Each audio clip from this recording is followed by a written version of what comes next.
get an audit. We have our annual financial statements posted on our website. I usually send council a summary of those financial statements, but recently, starting last year, I have put together a what's called a popular annual financial report, which summarizes the 15-page report, hoping that we have people that actually want to look at the report since it's a lot smaller, this summarized report. So just want to show you on our website under annual financial reports, our annual financial report, the large 100-page document is listed there, the previous years, and then this new report called the Popular Annual Financial Report. Again, this is just a summary of our larger report. And where this comes from is the GFOA, the Government Financial Officers Association, recommends that local governments, state governments, put something together that is more attractive for the taxpayers to look at, and it's a lot more user-friendly, a lot easier to read. So that's what this does, and I'm going to go through it, pointing out what's in the financial statements that I feel that it's important for the public to know. So the first section of the report is the introduction. This basically goes through and says that this PAFR is a compilation of the information in our comprehensive annual financial report and where they can find the full annual report if they so choose. And there's a link there. Goes into the awards that we have received. As you know, that we've been receiving the annual financial report award. But last year, being the first year that we've done the popular annual financial report, I was just notified last month that we've also received the award for this report that you're seeing today. Anybody else in Delaware got that reward? No. This is the first time that I've looked on the GFOA's website. I'm not aware of any local governments doing a popular annual financial report and also getting the award. So it goes in. You know, somebody wants to pick us up. These will be distributed in the library as well. So if somebody wants to pick up and learn about Sussex County government, there's a little blurb on what we do. Talks about county council government. We typically meet at 10 a.m. What we're responsible for, what our departments are. And then it goes into some of the financial aspects of our annual report. There is a lot of information in that report, a lot of statistics in that report. So I pulled out some of the important statistics. So, for example, we have 85,000 employees in Sussex County, and that's the geographical area, not the Sussex County government. Most of our employees are in healthcare and social services. What you would notice in that report is, for a while, up to actually last year, retail trade was our #1 employer in Sussex County, and how times have changed, and that healthcare has now become the #1 employer in Sussex County. Again, farming employees are not counted in these statistics. We have 919 jobs at our industrial park. We do poll them every year. You'll see there's a charts here on our permits being issued. You do see there's a decline on our building permits. These are not residential permits and only. Could be pools, decks, multifamily, it's all types of permits. But we did see a decline this year. And then how many airplanes are we seeing landing and taking off at the Delaware Coast Airport is also available in our report. Some other statistics you'll find is our property taxpayers. So who pays the most taxes in Sussex County? This is the taxable assessed valuation. This is not their tax bill. This is the value of their property. Delmarva Power has the largest number of assets in Sussex County, and you can see the list here, the top 10. Gina? Yes. That's assessed value, not market value. Correct. That is 1974 assessed values.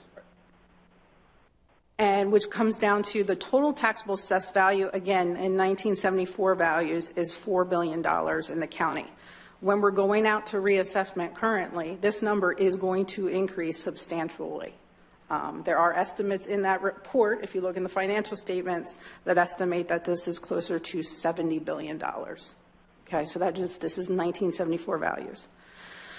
There is, we have a very high collection rate. We have a 2-year collection rate of almost 100%. It's 99.6%. And again, another important thing to point out is that our average tax bill is just a little over $100, $122. So when our taxpayers get a tax bill, it's usually closer to $1,000, but 100 of it's county, the rest of it at school. Some more statistics that are in this report. You'll see our population increases, our per capita personal income has been increasing, the average age in Sussex County is increasing, and then you can see how the unemployment. There are some analysis in there that compares Sussex County with the state of Delaware and the other two counties. And what I've always found doing this report, that usually Sussex County has the best unemployment rate, even when you compare it to the state as a whole and the other two counties. All right. Going into the financial part of the financial statements, where the money comes from. So this is the general fund. The majority of our income is taxes. It says $75 million. What's important to note is realty transfer taxes in that number. So even though 69% of this pie chart says taxes, of this 70% or 69%, 70% of it's realty transfer tax. So up here it explains 18 million of the 75 million is property taxes, 53 million is realty transfer tax. Okay, so it's important to note that most of that is realty transfer tax.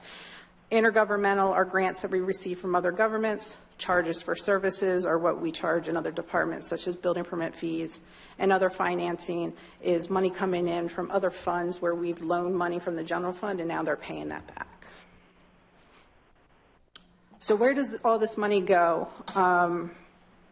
The top part of this chart explains what each of these little areas, what they are.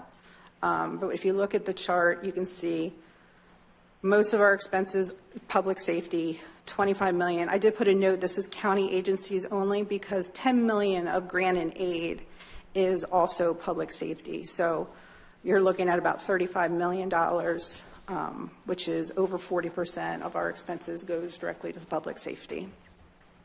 Looking around the pie chart, you can see this large transfer out number. This is the money that we transfer from realty transfer tax over to our capital fund for large capital purchases in the future.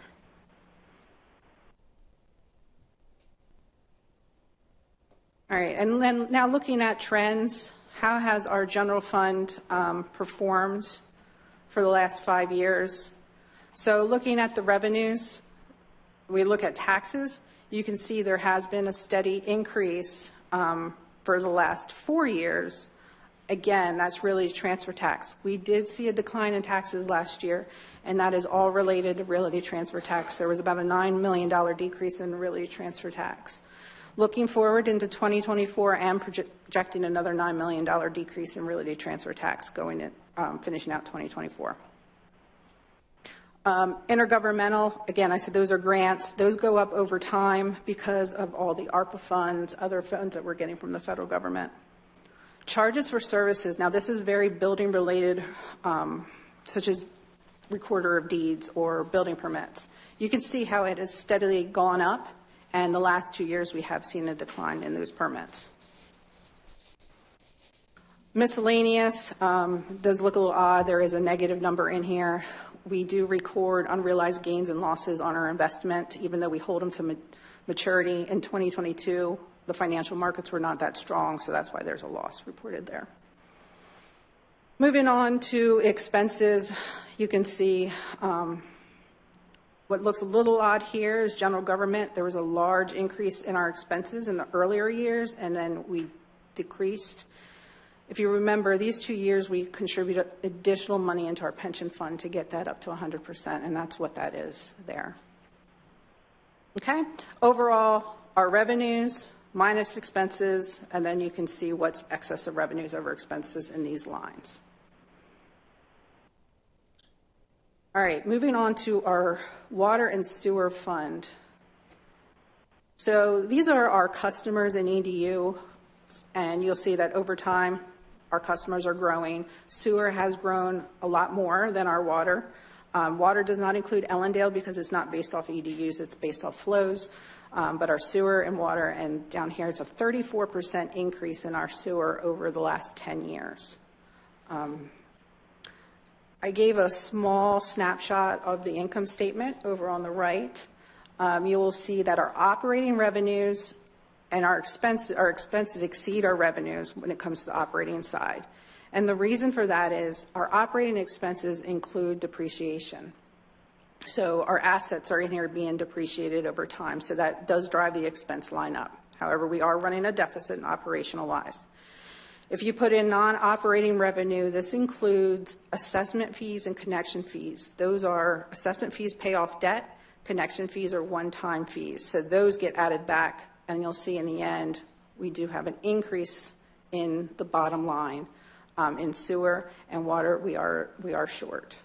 And we know that, and we've had planned for that, because that is when Rehoboth has increased their water fees, and we keep adding $15 every year to close that gap. And we're continuing to do that. There's a section on investments. This is both pension benefits, and our general fund and sewer investments there. Capital assets. You can see, looking at the assets, that our business, our sewer, has a lot more assets than our general fund. That's the biggest difference you can see. Now, these are in thousands of dollars. So here you can see sewer has $361 million in assets, where the general fund has $202,000 in infrastructure. You can see such a big difference between those two funds. But you can see, if you see some increases, you have any questions about that, you can see like buildings have gone up. That's obviously the new EOC paramedic facility out there, and that's why that's increased. And lastly, the bottom line. So we have the revenues, we have the expenses. So what's the bottom line of the government? And what's important to government has two sets of books.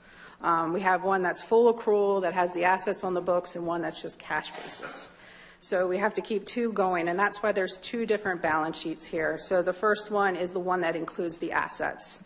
And when you have down here at the bottom line, most of our assets, especially when you look on the sewer side, is basically physical hard capital assets with very little unrestricted revenue. If you go into the governmental side, our assets aren't as big, the physical assets, but we do have a lot of restricted assets and a small unrestricted. And then this is the cash side of things. Similar look without the actual capital assets in those numbers. Moving on to the long-term debt in these financial statements. These are ongoing projects going on today.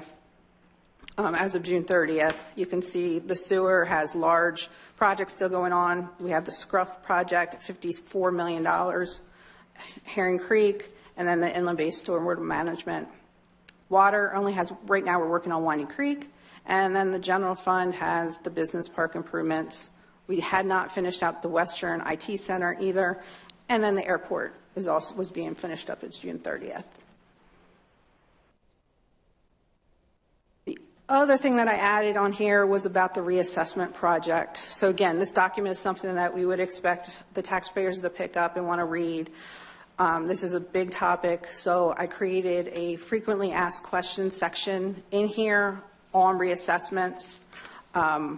When the data collector should be finishing up this year, we should be getting preliminary market data out to the taxpayers in November of 2024 with final assessments in February 2025, so a little more than a year from today. Explains why we're doing it, how the values are being set.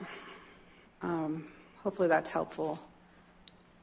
And then to finish up, we still have, as a reminder, we still have that financial transparency website that I think rolled out like 3 years ago at this point. It's that open checkbook.